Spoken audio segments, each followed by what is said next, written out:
Allons à la découverte du métier de staffeur avec Monsieur Achille Bouboutom. Il est professionnel de staff et avec lui, on espère en apprendre davantage sur le sujet. Alors monsieur, bonjour. Bonjour monsieur Chalon. Comment est-ce que vous allez? Je vais bien. Alors vous êtes staffeur. Qu'est-ce que c'est réellement? En fait, le staff n'a pas une définition propre à elle. Et le staff, je peux dire, c'est une créativité. C'est un design pour pouvoir rendre beau un espace. Par exemple, une chambre, un salon décoré, donner un aspect décoratif et à un milieu. Et ça veut dire qu'un staffeur, c'est un décorateur? Automatiquement, un staffeur doit être quelqu'un qui a un esprit, un esprit de créativité et doit être quelqu'un de passionné. Puisque quand tu arrives quelque part, on te présente un dessin, on te dit il faut le faire. Maintenant, en faisant ta pause, tu peux voir que non, ça ne peut pas marcher. Automatiquement, tu dois créer quelque chose qui peut rendre le milieu là beau. Voilà. Donc, automatiquement, cette affaire doit être un décoratif, créatif. Pourquoi un jeune devrait-il se lancer dans l'apprentissage de ce métier? Un jeune doit se lancer dans l'apprentissage de ce métier parce que c'est un métier très complexe. Et on ne peut pas se lever du jour au lendemain et dire qu'on est staffeur, non. Puisque tu dois te faire former. Le staff ennuie et c'est tout un bloc, mais il y a plusieurs niveaux dedans. Par exemple, quand tu es nouveau, tu fais 3 mois d'essai et tu ne peux pas venir aujourd'hui et en même temps commencer par faire la pause.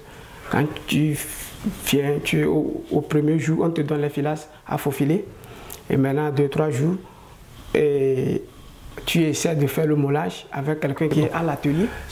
Maintenant, et par après, au fil du temps, tu montes sur l'échafaud et on t'apprend comment faire la pause et après la finition. Voilà. Alors, comment devient-on staffeur? Je viens de le dire tout de suite, pour devenir staffeur, il faut d'abord être formé pendant 3 ans. Et au cours de la formation, il faut être très assidu. Puisque ce que tu apprends chez ton patron, ce n'est pas automatiquement ce que tu vas affronter dans la vie après. Maintenant, quand tu n'es pas créatif, comme je l'avais dit au début, ça va te causer des problèmes. Puisque avec ton patron, vous avez fait plusieurs modules de staff. Maintenant, quand tu es devenu patron, chemin faisant, on te présente un autre staff que tu n'as jamais fait avec ton patron. Automatiquement, ce que tu as fait avec ton patron, tu dois maintenant t'aider. Voilà, à pouvoir affronter celui-ci. Donc c'est pourquoi j'ai dit au début, il faut avoir l'esprit créatif. Voilà. Pourquoi on vous appelle staffeur en humaniste? En fait, nous sommes des maçons plâtriers. Puisque nous manions le plâtre pour lui donner une autre forme, un aspect créatif. C'est pourquoi on nous appelle des staffeurs. Le staffeur, il est maçon d'abord. Voilà. Mais lui n'utilise pas le ciment, mais utilise le plâtre. C'est la différence qu'il y a entre vous et puis les maçons. Voilà. Ok. C'est comme nous, notre ciment, c'est le plâtre. Donc, comment procède-t-on pour pouvoir faire un plâtre et jusqu'à avoir un staff? Ça, il y a 3 niveaux. D'abord, il y a l'atelier, qui est la base. C'est ça qu'on appelle le moulage, là où on fait la fabrication. Maintenant, là où on doit décorer, là où on doit faire le staff, c'est là-bas nous mettons l'échafaud. C'est là-bas qu'on fait la pose, la finition. Maintenant, c'est au niveau de l'atelier, de la fabrication que tout se passe. Le respect du dosage. Ça, c'est très important, très capital. C'est la base, ça. Puisque quand le dosage n'est pas respecté, automatiquement, le rendement ne sera pas bon. Donc, c'est pourquoi il faut que celui qui sera à l'atelier doit être quelqu'un très rigoureux, qualifié, quelqu'un qui maîtrise bien comment respecter un dosage. Voilà. On ne se lève pas pour mouler de n'importe quoi, non. Tu dois savoir que, bon, je vais mouler un dessin. Le dessin là, le bol avec lequel je puise l'eau. Donc, c'est 2. Ou ça, c'est 3. Donc, tout doit être sur mesure, en fait. Sur mesure. Parce que quand ce n'est pas respecté, ça ne peut pas donner un bon rendement. Est-ce possible de faire le moulage à l'atelier et après venir coller sur le chantier ou il faut tout faire sur le chantier? On le fait, mais ce n'est pas conseillé. Puisque nos plaques se cassent vite. Puisque on ne peut pas faire le moulage peut-être à la maison et le transporter jusqu'au chantier. C'est pourquoi vous allez voir que la plupart des staffeurs n'ont pas d'atelier. Si tu ne peux pas faire une fabrication dans ton atelier, le transporter jusqu'au chantier. C'est quelque chose qui est cassable. Maintenant, quand ça se casse, c'est vrai que nous collons. On le colle. Mais la droiture ne sera pas respectée. Voilà. Et puis, ce qui veut dire que tu vas même utiliser les matériels doublement. Donc, le mieux, c'est de le faire sur le chantier. Alors maintenant, quel avantage le staff apporte à un édifice? D'abord, le staff rend l'édifice très beau, très joli à voir. Et les chambres seront très aérées.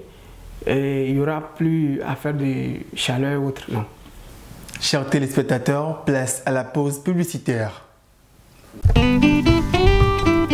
Vous aimez les sables fins, les brises frais, le tout dans un environnement radieux où le son des vagues rime avec la tranquillité des lieux.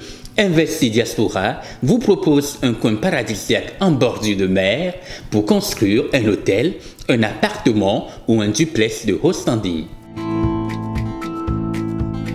Deux locaux à vendre avec 3 tampons dans le quartier Pougan à moins de 100 mètres de la nationale numéro 2.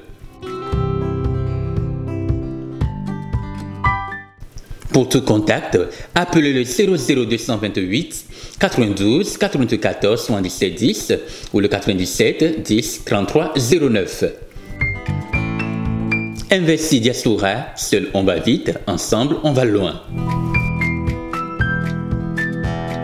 De retour dans cette émission où nous parlons staff avec Monsieur Achille Bouboutom. Monsieur, actuellement le métier de staff est en vogue. Jeunes comme adultes sont devenus staffeurs. Comment faites-vous pour pouvoir vous démarquer? Merci pour cette question. Au jour d'aujourd'hui, il y a plein de staffeurs. Certains même se disent qu'ils sont staffeurs. Il va en apprentissage, il fait 2-3 mois et puis peut-être il va dans un pays voisin. Et voilà, au Ghana par exemple, quand il revient au Togo, il se dit il laisse la faire. Maintenant, quand tu le mets sur le chantier, c'est autre chose. Et pour pouvoir se démarquer, d'abord, j'aimerais souligner quelque chose. Et le métier de staff maintenant, certains se disent églé, puisque le devis n'est plus ce qu'il était avant. Ça fait que vraiment, aujourd'hui, quelqu'un te fait un devis. L'autre vient et casse, tu la mets sur ton chantier, 2-3 mois après tu te dis que non, le travail qu'il a fait n'est pas bon. Pour vous démarquer, vous faites quoi concrètement? Moi, à mon niveau, je suis très rigoureux dans mon travail, je suis très ponctuel et je ne m'amuse pas quand je suis au travail. Et quand je te dis, quand je viens chez toi, je suis très clair avec toi. Je te dis non, le travail doit se faire comme ça, comme ça, comme ça. Moi, je ne te cache rien, je te dis tout. Quand tu acceptes, on le fait. Quand tu n'as plus, je ne peux pas donner un mauvais rendement. Puisque je n'ai pas une page publicitaire quelque part. C'est ce que je fais qui fait ma publicité. Automatiquement, je dois le faire bon.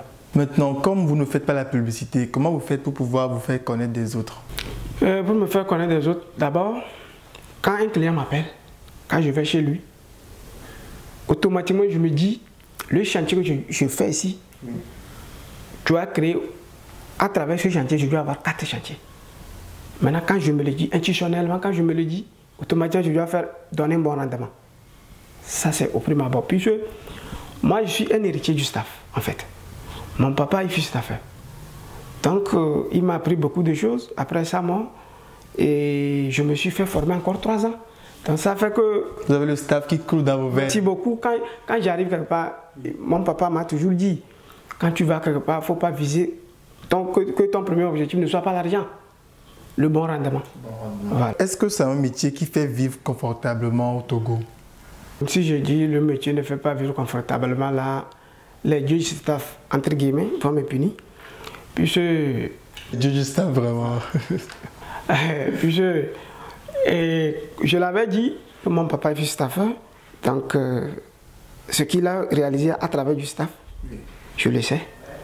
Et c'est vrai qu'aujourd'hui, ça ne paye pas trop, mais ça fait vivre l'homme. Pourquoi les prestations d'un staffeur coûtent trop cher? En fait, les prestations du staffeur ne coûtent pas cher. Par rapport au prix des matériels déjà, par exemple, quand tu prends le plâtre, déjà ça commande de jour en jour. On achetait le plâtre à 5 000, un paquet à 5 000. Maintenant, c'est allé à 5 400. Et la filasse s'achetait dans le temps à 1500. Maintenant, le kilo de filasse est à 2000. Les fils de fer qu'on achetait à 1500 sont maintenant à 2000. Et les fils de fer galva qu'on achetait à 1500, à 1600 sont maintenant à 2000. Les points de 80 qu'on utilisait, le prix s'est augmenté. Donc automatiquement, avec le devis que nous faisons, c'est avec difficulté que les staffeurs s'en sortent, mais on rend grâce à Dieu. Donc c'est à cause du matériel qui coûte cher. Voilà. À part cette difficulté, est-ce que vous en rencontrez d'autres?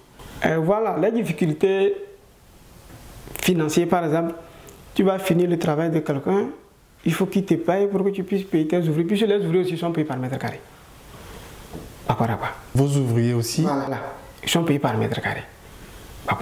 Automatiquement, des fois même, c'est tes propres fonds que tu dois encaisser pour payer les ouvriers. Vous voyez? Et certains maisonniers, quand tu arrives, quand tu finis le staff, ils te donnent l'avance. Au lieu de te donner peut-être 15%, ils te donnent 50%. Maintenant, quand tu te débrouilles pour le faire, maintenant, quand le travail est fini, l'argent qui reste chez lui, il voit que c'est beaucoup. Il se dit que non, le staffeur, comment se fait-il qu'il a fini le travail, mais ce qui reste chez moi, c'est beaucoup. Que non, là, il m'a triché. Or, c'est faux. Puisque quand tu calcules maintenant la main-d'œuvre de tes ouvriers par rapport à ce qui reste là-bas, toi-même peut-être, tu t'en sors avec peut-être 25 000 francs. C'est ce que nos clients ne savent pas. Et ils se disent que le staff, c'est trop, ça coûte cher, non. Alors, on remarque dans certaines maisons des staffs qui sont décollés, d'autres qui sont décolorés. La couleur blanche devient une couleur rougeâtre ou carrément une couleur marron. Alors, à quoi cela est dû? Là, il y a deux problèmes là-bas. Le premier problème, peut-être la dalle se coule. Ou ça, le tôle coule. Ça, vous allez voir, voilà, vous allez voir les couleurs rougeâtres, jaunâtres et autres là. Puisque quand l'eau rentre dans le staff, c'est ça qui garde le staff. Automatiquement, les crochets que nous tenons sur la dalle, ça se détache. Voilà. Maintenant, s'il y a des fissures, s'il n'y a pas des taches jaunâtres et autres sur le plafond, s'il y a des fissures de gauche à droite, c'est la faute au staffeur. Puisque vous allez savoir, vous allez voir que, je l'avais dit, quand il faut faire le moulage, il faut un spécialiste. Maintenant, quand le dosage n'est pas respecté là-bas, ça doit être respecté au moins dans le bourrage. Voilà, dans le bourrage, quand tu finis la pause, maintenant quand tu veux faire le bourrage, puisque le staff, c'est quand tu finis de faire le bourrage, tu fais ta finition, que ton client sera satisfait. C'est en ce moment qu'il voit vraiment ce que tu lui as produit comme travail. Maintenant, quand ce n'est pas bien fait, tu vas voir que 2-4 jours après, tu vas avoir des fissures dedans. Donc là où nous avons collé, tu vas voir qu'il y aura des traces. Et lors du bourrage, il n'y a pas assez de plâtre dans l'eau. Voilà. Donc comment prendre soin de son staff? Le maisonnier. Oui, le maisonnier. Le maisonnier doit enlever de temps en temps les toiles d'araignée sur son plafond. Et maximum sur 5 ans, il doit renouveler la peinture. Et il doit veiller à ce que la dalle ne coule pas, et à ce que son tôle ne soit pas troué. Et puis c'est tout. Alors, quelle est la différence entre le plafond en contreplaqué et le plafond de staff? Merci. Et la différence, elle est énorme. D'abord, le plafond en contreplaqué ne dure pas trop. Mais le plafond en staff, ça peut faire 1000 ans. 1000 ans? Oui, si l'eau ne rentre pas dans le plafond. Et si le plafond est bien fait. Vous allez voir par exemple à l'hôtel de février, mon père dont je parle, c'est lui qui ont fait l'hôtel de février. Le staff, ça existe jusqu'à présent. Voilà. Et la maison du feu Nyasingbe Papa Yadema, à Pia, mon oncle dont je parle, c'est lui qui a fait là-bas. À Meyi Gabi, à Palimé, sa maison, c'est lui. Le staff là, ça existe jusqu'à présent. Donc, quand le dosage est bien respecté, les normes sont bien respectées, le staff peut faire 1000 ans. Maintenant, le contreplaqué, le plafond contreplaqué, l'espace qui reste et que les menuisiers laissent entre deux contreplaqués, c'est 1,20. Maintenant, vous allez voir que le milieu, au milieu, avec le temps, ça va s'affaisser. Mais souvent au milieu, il y a du bois, non? Il y a du bois, mais est-ce que le bois, c'est des lattes, en fait. Nous appelons ça chez nous des lattes. C'est avec une épaisseur de 1. C'est très épais. C'est très épais. Et ça ne peut pas tenir un contreplaqué. Un contreplaqué ne peut pas durer plus de 10 ans. Non. Donc, il faut faire recours à un staffeur pour faire un staff dans sa maison que de faire du plafond et du plafond en contreplaqué. C'est pas parce que juste staffeur que je suis en train de faire de la publicité des staffeurs, mais c'est la réalité. Indirectement, c'est le cas. Puisque le mois passé, j'étais sur un chantier à Palimé. Le gars, il a fait contreplaqué quelque part c'est PVC. On a dû enlever. Le PVC aussi n'est pas bon. Bon, le PVC, je ne peux pas dire que le PVC n'est pas bon. Comparé au staff alors? Comparé au staff, le staff est plus bon que le PVC. Voilà, le PVC, quand tu le fais aujourd'hui, si tu veux partir, tu peux enlever ça un à un. Ouais. Partir avec. Et le refaire quelque part. Voilà. Le gars lui-même, il a vu que non. Ça dure au moins, le PVC aussi. Ça dure au moins. Ça dure au moins, mais c'est l'affaissement là toujours. L'affaissement là. Ça bombe en fait. Ça bombe en fait. Voilà. Donc, le gars, il était obligé. On a enlevé ces contreplaqués, ces PVC là, et on lui a refait. Monsieur Achille Bouboutom, quel sera votre mot de fin? Mon mot de fin, c'est que j'invite tout le monde à faire du sable dans sa maison. Il ne faut pas dire que certains sont là, ils construisent, tu l'approches, monsieur, je suis un staffeur, il se dit non, c'est coûteux, non, rien n'est coûteux. Par rapport à la réalité que nous-mêmes les staffeurs nous affrontons, c'est pas coûteux quand même. Oui. Donc quand tu fais du staff chez toi, c'est fini avec la chaleur ou autre. Quand quelqu'un rentre dans ton salon, dans ta chambre, il se dit ouais, lui là vraiment, il investit. C'est joli, voilà, c'est joli. Voilà, c'est du beau. Monsieur Achille, merci. Merci beaucoup. Chers téléspectateurs, ce sera tout. Pour l'heure de l'immobilier de ce jour, nous vous rappelons que nous étions sur ce plateau avec monsieur Achille Bouboutom. Il est professionnel du staff. Prenez soin de vous et à la prochaine.